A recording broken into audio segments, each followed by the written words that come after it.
네, 여러분 안녕하십니까? Q5 English입니다. 오늘 cluster, bunch, group, tribe, crowd 전부 무리라는 뜻을 갖습니다. 그리고 사실 이것들은 섞어 쓴다고 못 알아듣고 무리가 되고 그렇진 않습니다. 그러나 각각의 고유한 의미가 살아있습니다. 하나씩 보시죠.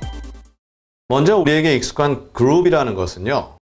여러 다른 모습이 어울릴 수 있습니다. 서로가 이렇게 다른 모습의 사람들이 어울려서 한 그룹을 이루는 건데요. 일반적으로는 오랜 시간 동안 같이 모여있다 라는 그러한 전제가 깔립니다.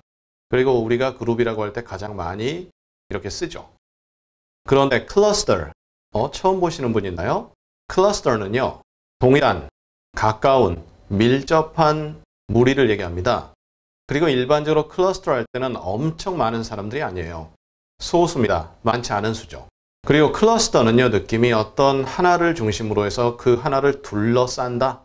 당연히 사람도 어떤 한 사람을 중심으로 둘러싼다 할 때 쓸 수 있죠. 그럼 번치는 뭐죠? 번치는 포도, 바나나 등등 뭉텅이져 있는 거 있잖아요. 송이 이런 느낌인데 아주 따닥따닥 붙어 있죠. 그래서 함께 가까이 있는 무리를 지칭할 때 씁니다. 사람, 동물, 사물 다 쓸 수 있는데요. 번치라는 것은 많다라는 의미로도 쓰고요. 격식체가 아닙니다. 그냥 일상 비격식체죠. 그 다음에 크라우드는요. 오랜 모임을 가질 필요가 없습니다. 짧은 시간 만나도 그것은 크라우드인데요.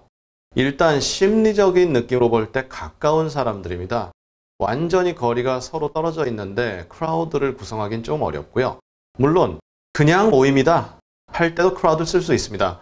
예를 들어 야구장 갔는데 관객들이 모여있다. 그 크라우드로 할 수 있습니다. 그럴 때 심리적으로 가깝고 그런 건 아니죠. 그렇지만 크라우드에는 이렇게 심리적으로 가까운 부분도 있다. 또한 크라우드에는요. 질서가 있을 수도 있고 없을 수도 있습니다. 이런 부분이 그룹과 다르지만 역시 그룹이라고 쓴다고 크게 무리가 되거나 그렇지는 않을 수 있죠. 그럼 트라이브는 뭐죠? 트라이브는 우리가 부족, 종족 이렇게 알고 있는 단어인데 그런 의미도 있고요. 부족이나 종족 옛날에는 서로가 굉장히 떨어져서 유리되어 살았기 때문에 그 한 부족은 서로 관심사가 똑같을 수밖에 없어요. 즉 동일한 관심, 직종에 있는 사람들을 트라이브라고 표현하죠. 그리고 방금 보셨듯이 약간 고립된다는 느낌도 있어요. 물론 아닌 경우도 많이 있죠. 자, 그럼 이 단어들이 들어간 예문들을 하나하나씩 보시겠습니다. 첫 번째 예문입니다. He joined his favorite candidates cluster. 그가 가장 좋아하는 후보자의 무리에 합류했다. 클러스터 느낌 오시죠? 그 후보자를 중심으로 쭉 지지해주고 도와주고 이런 느낌이죠. 그리고 숫자가 많지 않다는 얘기죠. 그 다음에요. A cluster of fans asked for my autographs. 나의 팬들의 무리가. 물론 저는 아닙니다. 예를 든 거죠. 그런데 저의 팬들의 무리가 제 autograph, 사인이죠. 근데 하나만 딱 해주면 끝나는 게 아니기 때문에 autographs 이렇게 복수로 할 수 있고요. ask for 이하를 부탁한다. 이러한 느낌을 갖죠. ask about 쓰면 그것에 관해서 질문하는 거죠. 역시 저희 과거 강의에 ask를 다룬 바 있습니다. 링크를 통해 확인 부탁드리겠고요.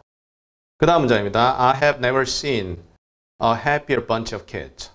나는 더 행복한 아이들의 무리를 본 적 없다. 비격식적 표현이고요.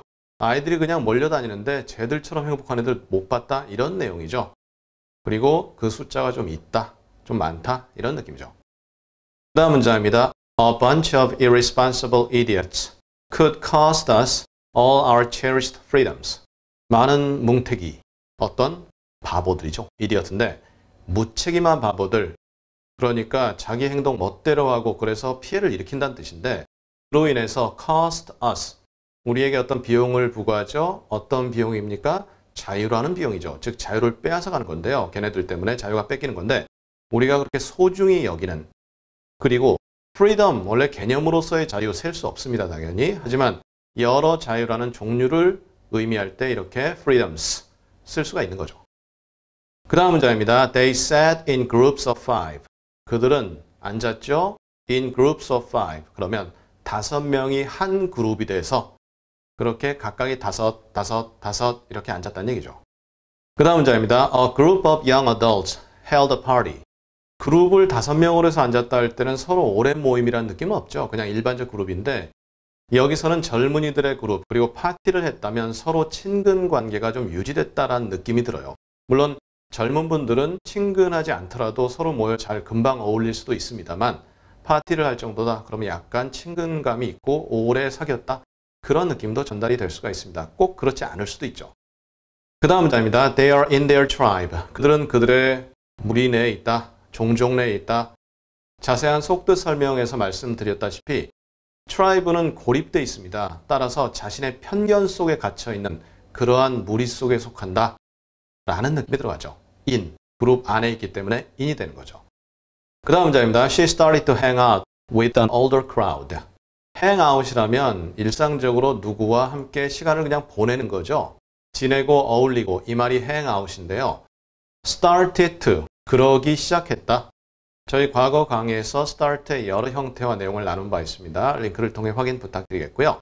그럼 older crowd, 좀 더 나이가 든 무리죠. 이 말은 뭐죠? 결국 그 여자가 예를 들어 그 여성분이 20살 정도 됐다 치고 보통 아래 위 몇 살 터울은 서로 이렇게 어울릴 수 있지만 예를 들어 50세다, 60세다 이런 사람들과 지내기 시작했다. 이러한 느낌이 전달이 됩니다. 바로 이 문장에서 그런 느낌을 받을 수 있는데요. 여기서는 이 나이가 좀 더 드신 분들과 심리적으로 조금 가깝다는 느낌이 전달이 되죠.